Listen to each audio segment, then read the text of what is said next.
Hey there, before we get in the episode, just a couple of things. Make sure you subscribe so you get all the episodes to begin with. Also, join me for in-depth conversations at growth.com/community. That's grief, the numeral 2, growth.com/community. Another thing is on Substack, grieftogrowth.substack.com, where you can get a lot more content from me and actually engage with the community there as well. And now, onto the podcast. Close your eyes and imagine. What if the things in life that cause us the greatest pain, the things that bring us grief, are challenges? Challenges designed to help us grow, to ultimately become what we were always meant to be. We feel like we've been buried, but what if, like a seed, we've been planted? And having been planted, we grow to become a mighty tree. Now, open your eyes. Open your eyes to this way of viewing life. Come with me as we explore your true, infinite, eternal nature. This is Grief to Growth, and I am your host, Brian Smith. Hey everybody, welcome to Grief to Growth, and I'm your host, Brian Smith. And whether you're joining us for the first time or you've been with us for a while, I'm glad you're here. This is a podcast where we explore life's toughest challenges, seeking answers to profound questions about who we are, why we're here, and where we're going. It's a space for growth, for healing, and for meaningful connection. Today, I'm honored to be joined by Eileen Santos Rosete. She's an author, a grief educator, and a certified postpartum doula.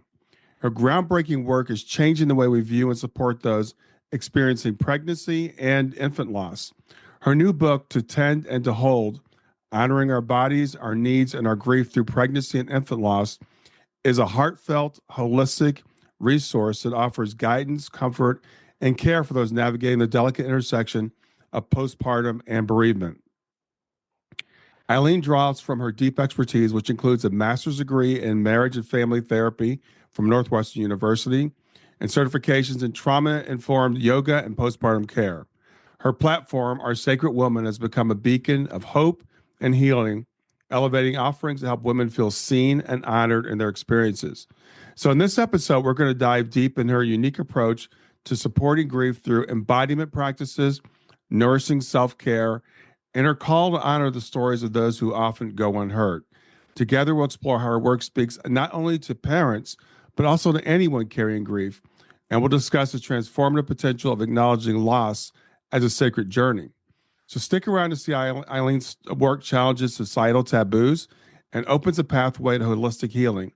And don't forget to join the conversation afterwards at grieftogrowth.com/community, where you can talk to other listeners and share your thoughts on today's episode. So with that, I want to welcome Eileen Rosete. Thank you, Brian. It is an honor to be here with you. I appreciate it. And let me start by offering my condolences for the death of your daughter. Oh, thank you. I appreciate that. And thank you very much. So Eileen, the work that you do, the work that I do is pretty unusual work. It's a field that a lot of people would rather shy away from. So what brought you to this work? Well, certainly as many of us find ourselves doing grief work, it's personal experience. I experienced a very healthy, smooth first pregnancy, gave birth to a living child who is still living, and then experienced 2 pregnancy losses before having my second and third living children. And those losses really impressed upon me the importance of helping other survivors of pregnancy and infant loss and the world at large recognize that we too are postpartum after pregnancy and infant loss. For anyone who has been pregnant, you at some point get to a point where you are no longer pregnant, and your body is going to go through the same shifts as someone who gives birth to a living child who continues to live beyond infancy. Hormonal shifts, physical shifts, depending on how long you gestated. Mental, wellness comes into play as well. So we deserve the same care, the same postpartum care that everyone who gives birth needs, with an added sensitivity to our grief and our trauma. And that kind of care, postpartum care, usually includes nourishing food, like warm food that is both like emotionally comforting, but also easy for the body to digest. Healing teas, respectful, gentle touch, such as massage, postpartum massage that helps the body to relax after going through such a strenuous process of gestating and laboring and birthing. And let me just stop there and say, too, I wanted to help bring awareness to the fact that even if your pregnancy ends in loss, you also have to labor and give birth. That pregnancy has to leave your body in some way, either through vaginally or through a procedure, through a medical procedure. And that's not something that most people know unless you've gone through the experience of pregnancy or infant loss, or you are partnered to someone who has, or you're a medical professional or birth worker who supports people who go through that. So, yeah, that's something that I didn't realize till Brian, till I was in the midst of it. One of my doctors, in the case of my first pregnancy loss, my OB at the time, she was wonderful. Was really great with delivering the news in a sensitive way, that there was no longer a heartbeat in the ultrasound, held space for me. She stood there as I cried. I didn't feel rushed at all. She left the room twice to give me time alone. Ideal support from a healthcare provider. And at the same time, looking back, I wish she had framed the next steps a little differently. We had decided to give my body 2 weeks to see if it would release the pregnancy naturally, if it would go into labor, and if I would give birth without any form of support. That didn't happen. And so our plan B was for me to take medication that would help my body to begin to go into labor, which I did. And so looking back, I wish that my doctors said, you're basically, essentially having a home birth. You're going to be laboring. Your uterus is going to be contracting as it would with a full term pregnancy to release what it's holding. You're going to feel contractions. You're going to feel pain. Usually how it's communicated is that you'll experience some bleeding and some cramping. But for many of us, that it's more than cramping. It's very painful. They're contractions. And since I had given birth once before already, unmedicated, I knew what contractions felt like. And so in the midst of that first pregnancy loss and laboring, I remember very distinctly, I was sitting on the toilet. My feet were set wide and I was trying to cope with the pain. And it really just, the realization hit me like, oh, I'm giving birth, like I'm laboring. And so even for someone who's gone through a pregnancy before, I didn't realize that I would go through very much the same steps. And thankfully I had gone through a pregnancy before. And so after I had that realization, then this wave of calm came over me. And I told myself, oh, I know how to do this. And so many people, so many pregnant women, pregnant birthing people, they've not experienced birth before, labor and birth. It may be the first pregnancy that they're experiencing, pregnancy loss, infant loss. So I wanted very much to help equip them with the information and the tools that I wish I had. And that I did have because I had given birth before. So for them to know what contractions might feel like, for them to know how they might move with the pain, listen to their body, move to the ground, try different positions. Basically, Google home birth, and everything that is shared can also apply to you, is what I want my readers to know. And so, yeah, that was the impetus, were my own losses. And in 2019, because of my losses, I began volunteering at a grief support center here in Los Angeles called Our House. leading grief support groups for all kinds of grief, for partner loss, parent loss, child loss.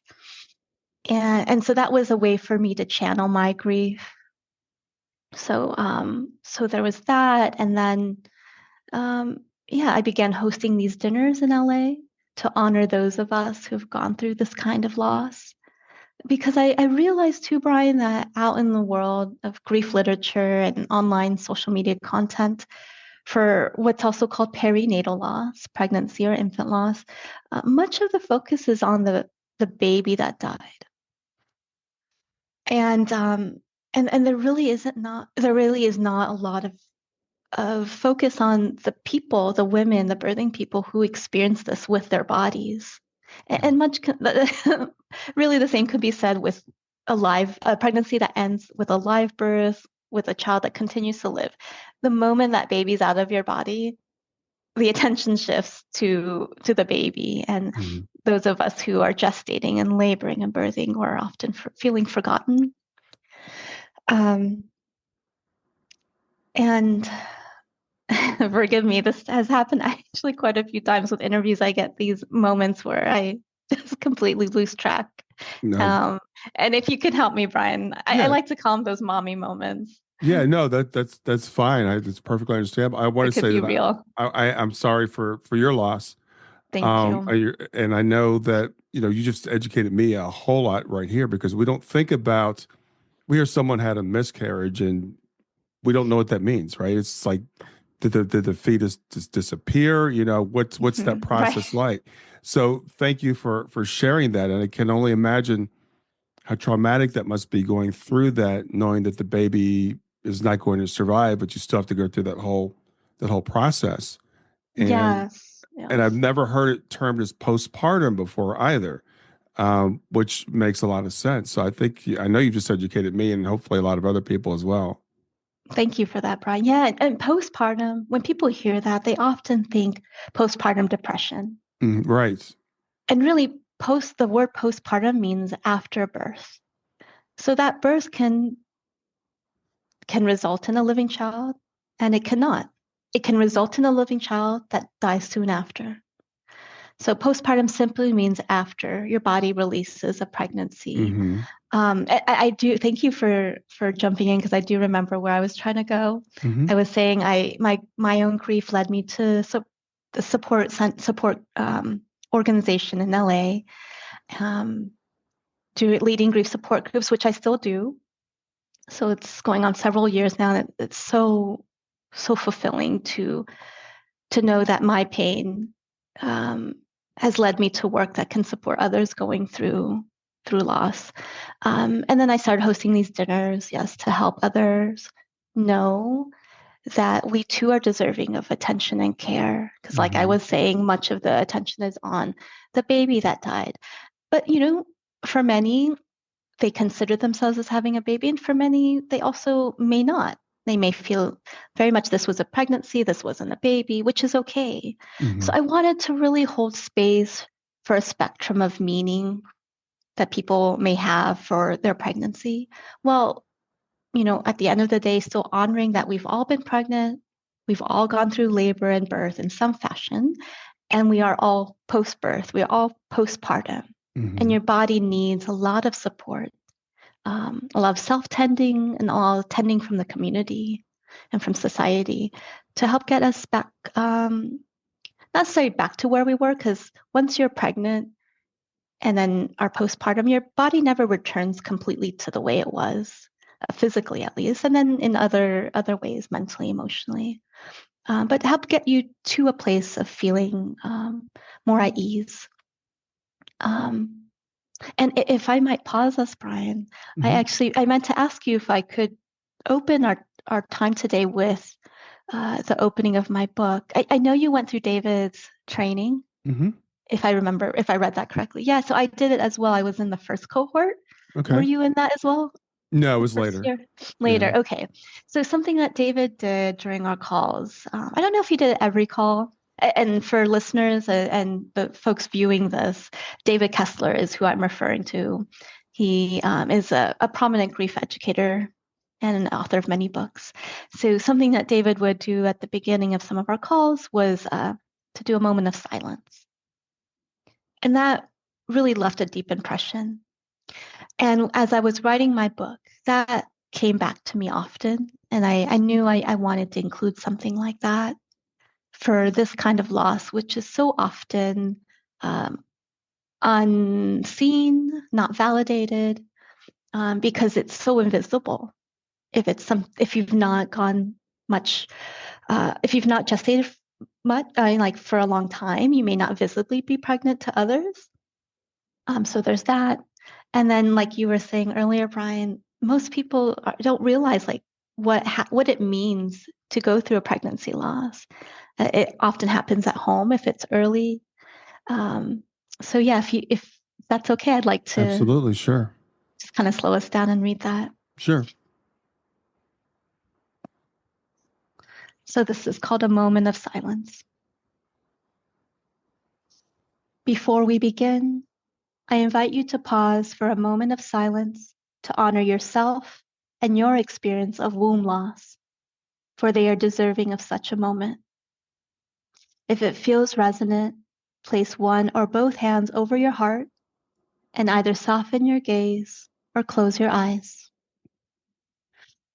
Allow the silence to last as long as you need it to. Maybe for just a few breaths, maybe for a few minutes. And as you take this moment to be in silence, you might consider all those who are also listening to this interview or watching. You are not alone in your pain. When you are ready, allow your breath to help return you to the present, slowly opening your eyes if they are closed. And it is with this spirit of reverence that we begin. Yeah, thank you for that. Yeah, thank you.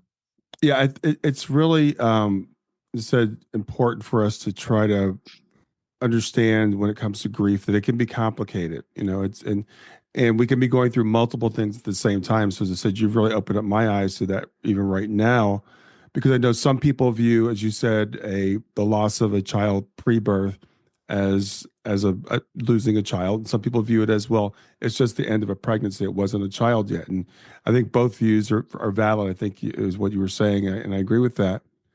But to understand also that the physical thing that you're going through with the postpartum and the grief all on top of each other, and then these invisible losses, which I'm starting to hear more and more about, which I'm really glad that we're starting to honor these things, because I think it's really important when we're in grief to feel heard, to not feel alone. And sometimes people will dismiss these losses because they don't understand them. So I think you bringing light to this, just that in itself is very helpful. Stay with us. We'll be right back. Hey there, I'm testing out a new feature. I'd love to get your feedback on it. It's called Fan Mail, and you can send me a message right from the show notes of the podcast. So look for the link that says send me a text. You can ask a question for a future podcast. You can suggest a guest or just give me any feedback you want. Just remember, it is one way. I can't text you back, and I will not have your name, your email address, or your phone number unless you include it in the message. Let me know what you think. Thank you. Thank you. Yes, I couldn't agree more. I've been doing a handful of in-person interviews. My book launched in October 22. And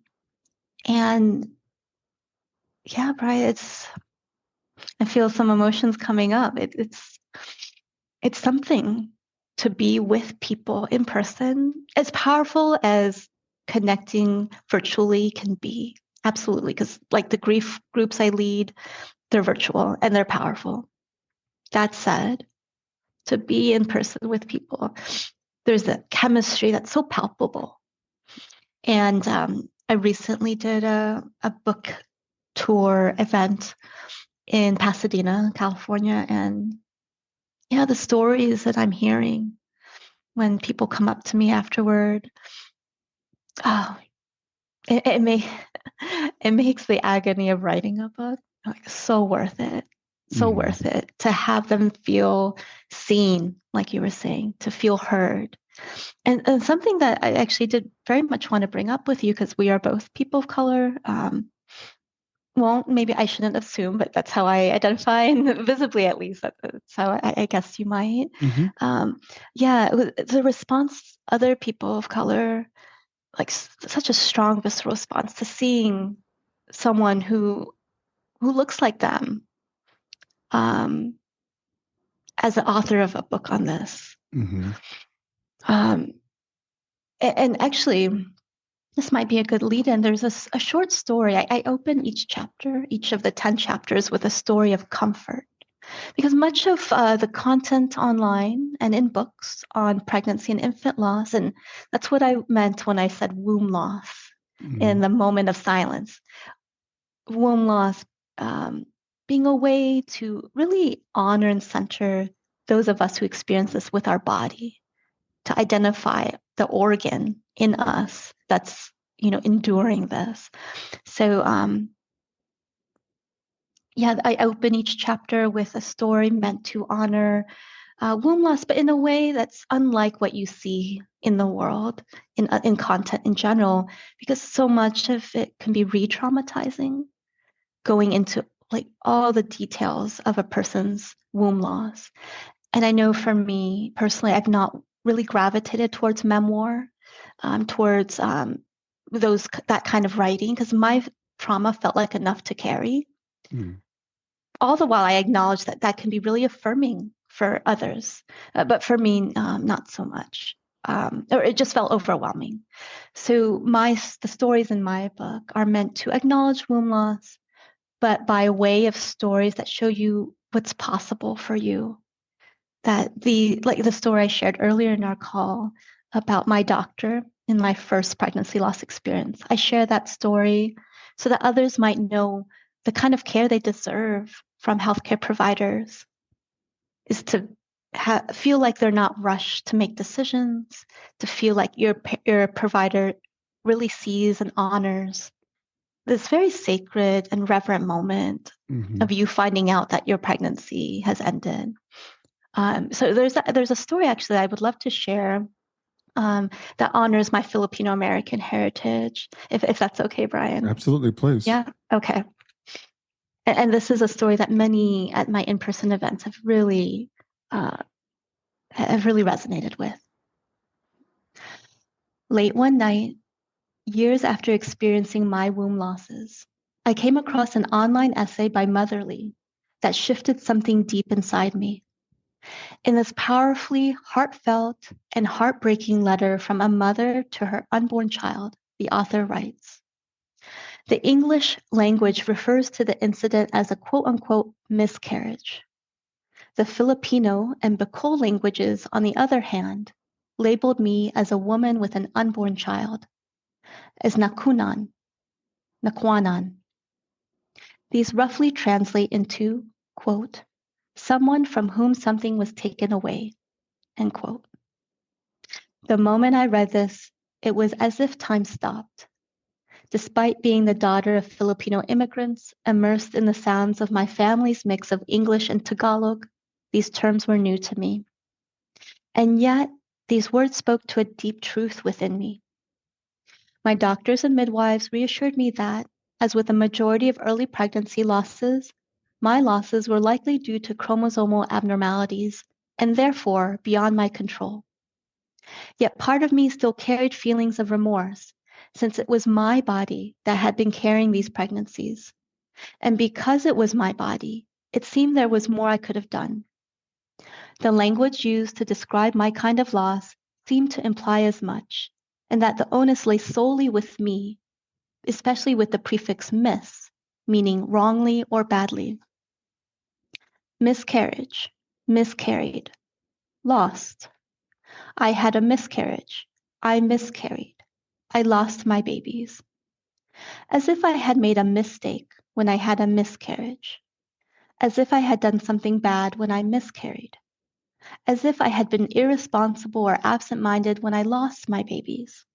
As if they could be found if I just tried hard enough, though they were in my body all along. When I found this essay, or when it found me, I sat staring at it for a long moment. And in that pause, the part of me that carried remorse came to the surface. She read and reread those 3 sentences, awed that such words existed to describe her, awed by what felt like a gentle reframing of her loss. She too was Nakunan. I too was Nakwanan. In these words, we felt seen, we felt known, and with that, we felt relief as the edges of our remorse softened. I was and am someone with unborn children. I was and am someone from whom something was taken away. These words from the languages of my ancestors found me and held me when my native tongue seemed to blame me. It was a powerful, quiet moment that left a deep impression. Wow. Yeah. Thank you for sharing that. I think that's so, it's very powerful and it's so important. I think that language is so important. And, we took David's course and we know as people in grief, the language is really, really important. And I love that, something from whom something was taken, because we know with guilt, there's all kinds of emotions that can come with guilt. And one of them can be, or with grief, I mean, it can be guilt. It comes a lot of times right alongside. And as a woman, responsible as you feel like for the life of that child, I would imagine there's a certain amount of guilt that can come along with that. And it's important that we help people understand that you're not to blame. We all do the best that we can, and sometimes things are out of our control. So I love that, sharing that, how I think sometimes the English language just kind of gets things wrong, and sometimes going back to those ancestral things can be very healing for people. Yes, absolutely. And for those who are not Filipino, I hope that reading that can encourage folks to think outside of our norm, to look to other cultures that are their own, or maybe they feel connection to it, though they're not blood connected. Right. Right? That there's possibility, and that we don't have to settle for what is or what is not. We can create a new language. Yeah. And there's a whole section here entitled "A Softer Shared Language," where I try to plant that seed that let's revisit how we talk about pregnancy and infant loss, and how can we instill a sense of both humanity and reverence. Because the reverence piece, Brian, I feel like is one of the things I'm most proud of, that in pregnancy in general, whether it ends with living children or not, that we need more reverence for just how hard it is to conceive, how hard it is for a body to gestate, to go through labor, to go through birth. Even if someone chooses to get an epidural or pain medication, it's still so hard. And then to recover after. Stay with us. We'll be right back. Hi there, I'm really excited to tell you about my latest ebook. It's 4 lessons that you can learn from the near-death experience without going through all the trouble of dying to learn them. I've been studying NDEs for several years now. I am completely convinced that not only are they 100% real, but that there's some very universal wisdom that we can get from the near-death experience. And I've distilled that down in this book into 4 short lessons. And I've also given you all the reasons why I believe that NDEs are absolutely real. So go to www.grieftogrowth.com/NDE lessons to pick it up for free. www.grieftogrowth.com/NDE lessons. I hope you enjoy it. It is. Yeah. It's a process, and I think in our culture we don't honor women enough. I mean, we don't. We live in a very male oriented culture. I think it's reflected in our language. I think it's reflected in the way that we view pregnancy, and I don't think we do honor. And of course, none of us men have ever been through it, so we can't know exactly what it's like. But I can only imagine how difficult it is, and we know that it does take a toll on the body. And you said something really important earlier. Even if you have a quote normal pregnancy, your body never goes back to exactly the way it was before. And I know that any woman that's had a child, can attest to that. So that whole process, and then experiencing the womb loss on top of that, you're going through all the same things that a mother who has a living child would have gone through, compounded with the grief. So I think it's, we need to give people space for that, because I think we would think, and we know this, you and I hear it a lot, oh, aren't you over that by now? And you might say, well, you just had a miscarriage, you could try again, all those things that people say to really minimize instead of honoring how difficult it is. Absolutely. And as you were talking, Brian, I thought a number of things. One, another aspect of being both postpartum and bereaved that catches so many by surprise is that you might lactate.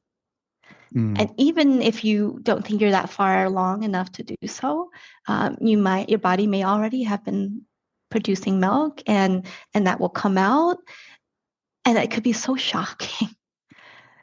So shocking, especially I think it's especially in pregnancies that were so wanted, or that people have spent years and so much money and effort trying to get to that point of being pregnant, to then have milk come in and out of your body with no one to give it to. It's another layer. And so actually what I do in each chapter 2 is end with a section I call offering from the collective. So I reached out to a number of health and healing arts practitioners who I have personally have benefited from their care, or I've followed for many years. And I asked them all 3 questions. What is your modality? How can it help our reader? And what is a self-tending practice for the reader? And let me back it up and define self-tending. So I wrote this book in the midst of the pandemic. I spent 4 years writing it. I sold it in 2020, and I wrote it in the last 4 years, and it's finally out. But the pandemic really showed me, Brian, the importance of being able to offer ourselves the things that we may normally look to others for. Because with my first pregnancy, I'll tell you, I did it right. I saw my acupuncturist, my massage therapist, my chiropractor once a week. My massage was 90 minutes every week, because I knew I needed support to endure those 9 months. And then after, same with my second, and then with my third living child, which would have been my 5th pregnancy. I didn't have that because we were in the pandemic, and such a stark difference. And I feel like it's taking me so much longer to recover, to go through my postpartum healing, because I didn't have that support, because we sheltered in place and all that. And so it was important to me to really impress upon the reader that as great as it is to resource ourselves from our community, we can also offer ourselves tending. More than self-care, self-tending, I think, offers a reverence, a tone of reverence. When you think tending, you often think like tending a garden. It's something slow. It's something healing even. You connect with nature, Mother Nature. And so self-tending. So going back to the offering from the collective, it's one of the parts of the book I'm most excited about, because readers can, in that moment, already have another tool for their toolbox for meeting the part of them that's grieving. And so one of these offerings is from a certified lactation consultant, a friend of mine, and she offers this beautiful ritual for grieving the loss of the lactation, the breastfeeding journey that you may have wanted. And it includes if you lactated and decided to pump, hand express the milk and save it. You can take that milk and either have someone else or you do it one one hand at a time. Just pour it over your hands as you're gently washing your hands. And then that milk can flow onto the earth if you're outside, or into a bowl. And doing that very intentionally, maybe setting up candles or some music, and really taking a moment to slow down and to feel what you feel and to honor what you feel.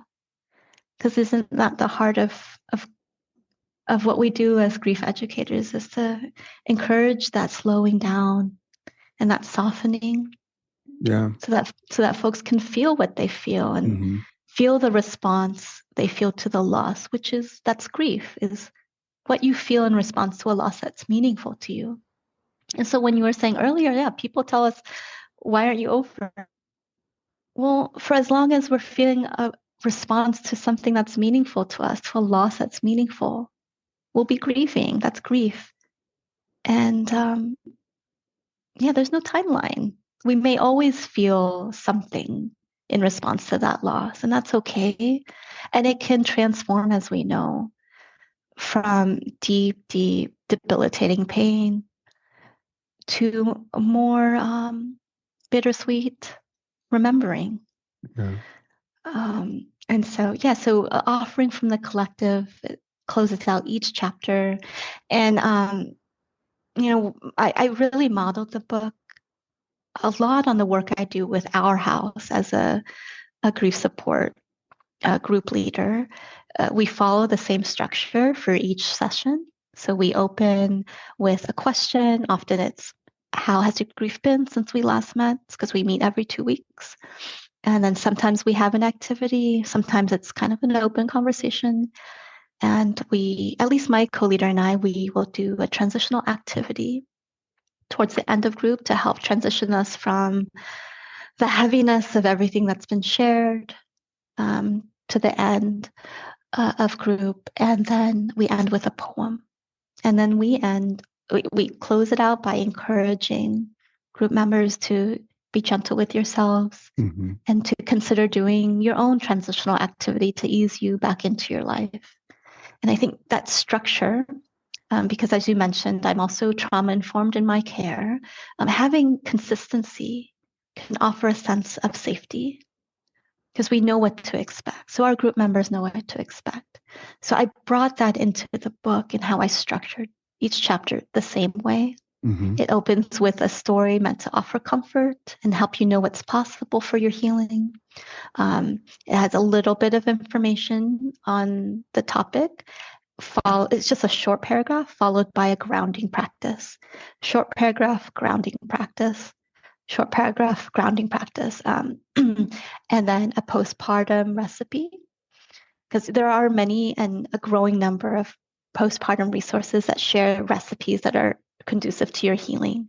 But most of the postpartum resources out there assume you have a living child. So it's going to have a different tone. It's going to be more celebratory. It's going to have tips on, like, for example, common one, hand your baby off to your mom so you can take a shower. Well, if you're postpartum bereaved, that's probably the last thing you want to read. So I include recipes. And then, the offering from the collective. And then actually a phrase that I would love to share.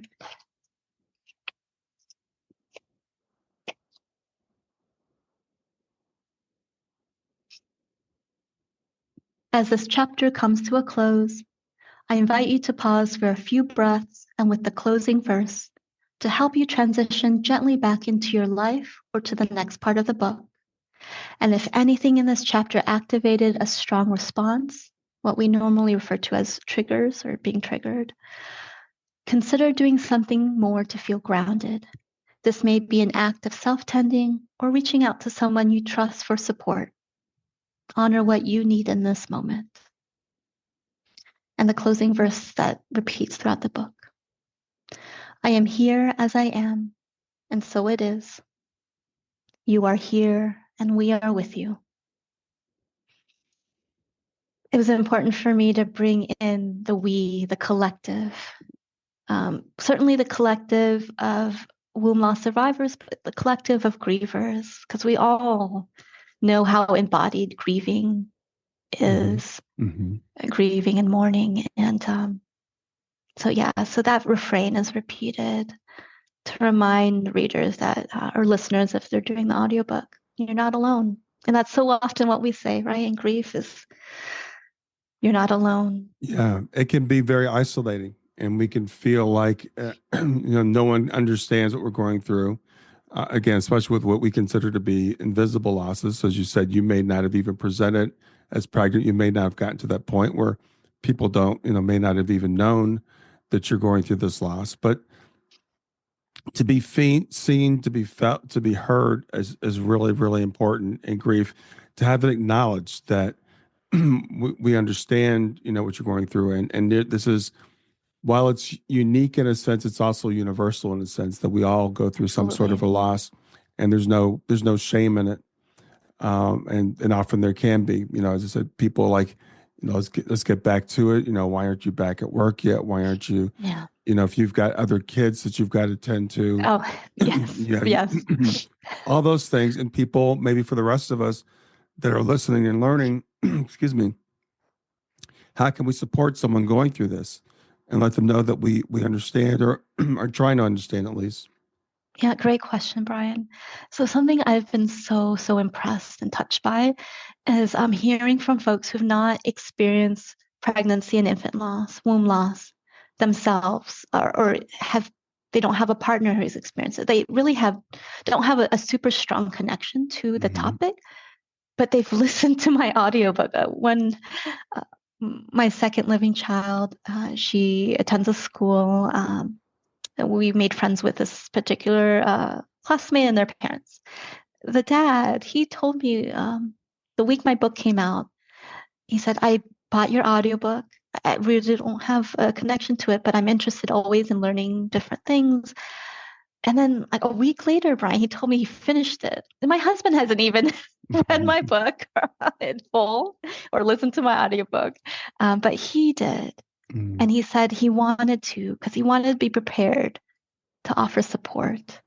And I had someone DM me on Instagram not long after my book launched, saying his sister had experienced a late-term pregnancy loss. And he bought a book for her and for him, like 2 copies. And he was reading the book so he could support her. So that's something that folks can do, is whether you already know this topic intimately or not, you can listen to the audiobook, you can read the book. I've been so feeling such gratitude because the book has been making its way to folks who are really advocating for it on a systems level. So I will be doing a training for a healthcare practice in the Bay Area virtually later this month. A friend whose sister's an OB up there told her sister about the book. So she bought the book, appreciates what it offers, and then asked me if I would do this training for all the OBs in her practice, the midwives, the nurses, the L&D nurses. That systems changes, Brian, right? In this 1 hour in a few weeks, I get to do just a real quick training, but knowing that after that hour, they could see patients and they can enter those rooms with reverence, with a softer demeanor, with feeling more confident that they can offer care that's both grief informed and trauma informed. Right. So yeah, if folks listening, folks watching are interested in the book, you get a copy and you resonate with it. If you are a healthcare provider, if you know ways we can get it into hospitals, into birthing centers, into med schools, because that's another thing I bring up, Brian, is so my training is as a marriage and family therapist, and we did like no learning about maternal mental health. And pregnancy is actually the most like vulnerable time for birthing women and birthing people when it comes to mental wellness. So and then let alone perinatal bereavement. We don't cover it. You have to go out of your way to get this education. And the same is unfortunately the case with nurses and OBs, like the people you expect to know how to care for those who are postpartum and bereaved, that education is actually not easy for folks to access. So if we can get this into programs, I know of at least one doula and one prenatal yoga teacher who are making the book required reading for their certification. That's systems changes. So for anyone listening or watching, if you feel called, resonate, and you feel called to help advocate, I appreciate it. And just some quick tips. Simply saying, I'm so sorry for your loss. I often tell people that you can start there, that because acknowledgement, even as simple as that one phrase, can be so powerful and so healing. Yeah. So I'm so sorry for your loss. And then leaving space for the other person, the person you're saying that to, leaving space open for them to take up room, to share if they feel called to or not. And offering that's like quality attention, especially now when we're so like, it's hard not to see someone not looking down at their phone at a dinner table, like at a restaurant, or, we struggle with that too as a family with 3 small children and screen time. But I think that's such a gift, is to give your undivided quality attention to someone else in offering your condolences. Yeah, I think that's also something that's really difficult for people because we're not taught how to deal with people in grief. We're not taught how to the language. And even after all the years I've been doing this, I still sometimes feel, because we feel like we have to fix things for people, right? And just starting with I'm sorry for your loss and leaving space for the person that's going through it to then fill that in and respond, as you said, or not. They may choose to share, they may not choose to share. But just that simple phrase, I find, is probably, if there was one most effective thing, I would think that was probably it to say. Yeah, I'm tearing up. It really is. It really is. It's the thing is, and I'm glad you're bringing this up. And I was going through David's certification a little bit after you did. I was really surprised by all the professionals that were in there, doctors and nurses and people, and they're like, we don't get this training how to deal with grief in our medical training because we're so focused on the physical, we're so focused on the body, and we don't teach people, how do I take care of the spirit? How do I leave space for this? How do I even though it's not something that I'm going to experience personally, it's something I'm very interested in, because I might come across someone who's been through it. And then I can at least, have some idea of how to relate, and understanding a little bit more about, just the basic thing you brought up at the very beginning, just the process that the body goes through. A lot of us I had no clue that women went through that. I don't know what I thought happened, but it certainly wasn't that. Yeah. I didn't either, Brian, until I went through it. And something that's coming up for me, because I see the beautiful photo of your daughter in the background, is the power of the work we're doing. Like, if you read my acknowledgement section, it's long. It's really long. And I needed to cut down my word count, but I just couldn't budge on my acknowledgement section, because so many believe in what I'm doing with the book. That so many believe in the validity of this kind of grief for this type of loss, and the need to help survivors feel seen, held, and honored. And so many, Brian, have experienced pregnancy loss or were touched by it in maybe like their partner. And so I wanted to acknowledge that in the acknowledgement section. And you'll see I say that the memories of our children live on through our work, through this book, through your work. Like, their legacy is so powerful through the work we're doing, right? Yeah. So even as short as their time on earth was, that their impact is so powerful, so profound. Yeah, I believe that no life is wasted, no life is lost, no matter how short it may have been, whether they set foot on the planet or not. I don't know what your thoughts on this, but I believe in soul planning, and I believe that this isn't a belief. I know that souls can have an impact without even stepping onto the earth. There's a guy named Christian Sundberg who I interviewed for my podcast who has these pre-life memories, and he talks about he was going to come in, and he panicked at the last minute and didn't. So it resulted in his mother, the fetus's mother, having a miscarriage. But then when that fetus went through the life review, they saw the impact that their life, even though it was never on the planet, had on the mother and the family and everything else. So, and these ripples are not, we might think of it as a negative thing because it's grief, but it could also cause growth. And it could cause someone to be inspired to do the work you're doing. If you had only had your 3 children that were born alive, right, you I wouldn't be here work. with you today. Right. Exactly. And whether with the grief support center work I do, the book, it's often this feeling too of, I don't want to have gone through that pain for nothing. Like I want it to mean something. Mm-hmm. Yeah. And I'm happy with how the book turned out. My publisher I know you've interviewed a few folks who've gone through Sounds True, and I felt held by them. I felt so supported when I needed extensions. They were great because I got pregnant soon after I sold the book to them. Mm-hmm. And it was hard. It was really hard, Brian, to write about pregnancy and infant loss while pregnant.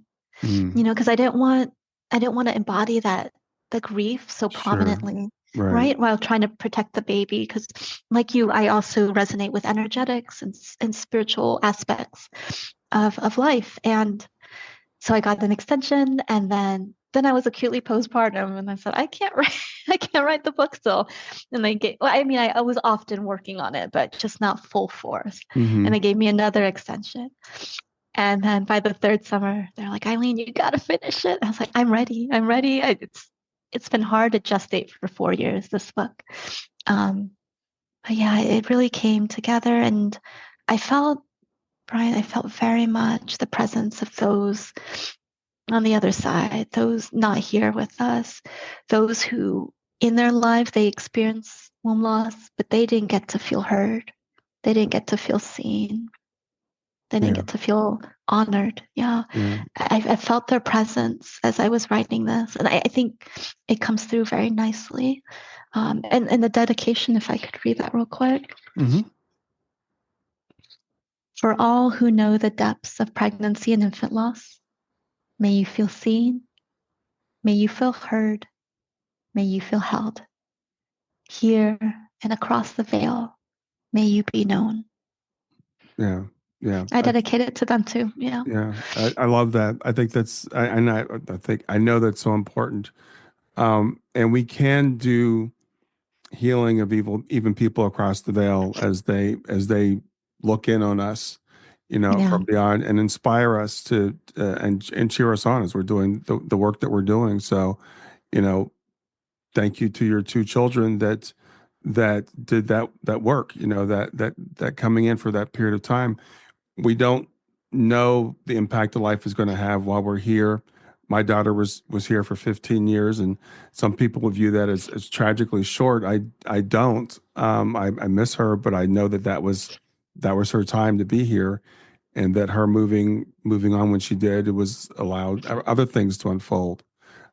So we can take that comfort for those people who have had a child that didn't come into the world, that it doesn't mean their life doesn't matter or didn't matter, doesn't matter, because that was their plan for this time around. Yeah, I imagine that can offer so much comfort to listeners. Absolutely. Deep breath. Yeah, sure. Yeah. So Eileen, is there anything about the book or about your work that we haven't talked about that you would like to talk about? Something I touched on, but I'll kind of expound is Sure. And so I mentioned the structure and it being trauma informed in the way that I include stories meant to be comforting, not necessarily um, activating of trauma.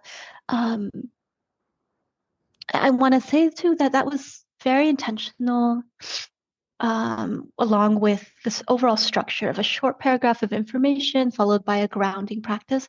Because in therapy, we often talk about titration. It's this idea that you touched on on what's sensitive, what feels big and hard and painful, just a little bit, and then you come back to a sense of grounding. So it's not overwhelming for you. So the book embodies that. And I hope that folks will feel safe. That's the reason I did that, was to help people feel safe to gift this.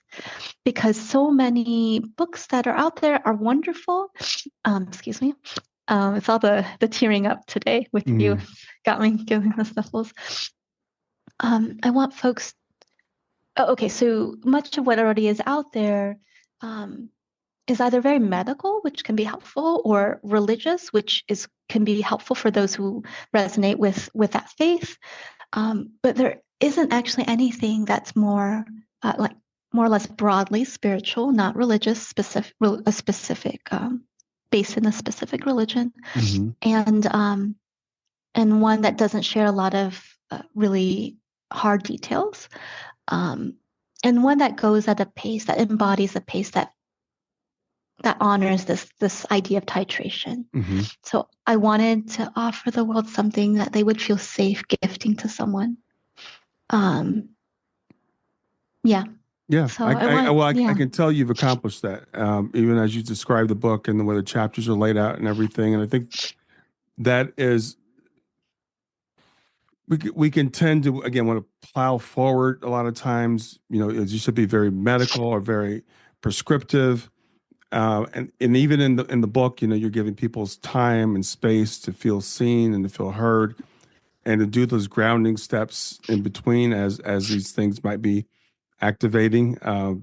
That we have to say, okay, let's be gentle with how we go through this, and understand that it is a process. And I like what you talk about. The tending is important in pregnancy, and maybe other times when we're going in life. I tell people, as we're going through grief in general, it's really important to take care of yourself. It becomes even more important than at other times. And so to slow down and to be gentle and understand that wherever you are, that's okay. That's where you're meant to be. And I can imagine, a lot of times women are getting this from probably even their partners. Why aren't you over this yet? Why is this still, why are you still going through this? And other people, again, not even recognize, because we've heard about postpartum, but we don't associate that with someone who hasn't had a live birth. So just, again, that little bit of education maybe will give people, some understanding to give themselves a break too, and maybe advocate for themselves and say, hey, this is what I've gone through. This is a real thing. This is not just, me being dramatic. And you do get attached to that baby, even though we may have never seen the baby. But I know mothers have a special bond with that baby that they're carrying, and there's an attachment there, and there's a real loss, even though we may have never seen that baby physically. Yeah, and something too, Brian, is helping folks to know you can, rather than feeling pressured to get through your grief, to move forward, that giving yourself permission to simply be with what is, without any pressure to do anything, to transform it into something, to get over it or to get through it. Can we just be with where we're at right now, and acknowledge that, acknowledge what is true for us in this moment. And I love what you said at some point in our talk is, we're trying our best. All we can do is the best we can in a given moment. And something I say in the book is, maybe that looks like simply taking your next breath. Yeah, absolutely. Well, Eileen, we're coming to the end of our time. So I thank you so much for sharing this with us today. Remind people of the name of your book and where people can find you. Sure, and I can show it. So Yeah. my book is called To Tend and to Hold, Honoring Our Bodies, Our Needs, and Our Grief Through Pregnancy and Infant Loss. You can find it all anywhere books are sold.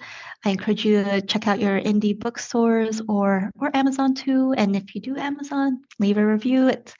It's sad how like the algorithm is, and if you type in miscarriage or stillbirth or pregnancy loss, the book doesn't come up because there aren't any, you need the reviews, and you need reviews with photos or videos to help boost it. So on Amazon, I'm hoping that folks can do that. And you can find me mainly on Instagram as far as social media is concerned at Our Sacred Women, OurSacred Women, WOMEN. And then my website is EileenSantosRosete.com. Awesome. Eileen, again, thank you for being here. Thank you for what you're doing. It's great to meet you today. Thank you, Brian. I All right. appreciate you. Enjoy your afternoon. You too.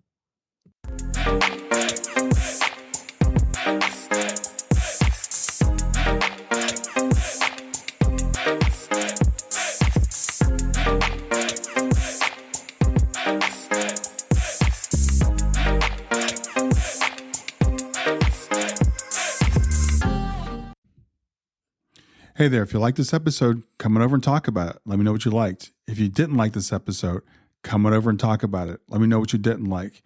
Go to grieftogrowth.com/community and look for Talk About the Podcast. I'll see you there.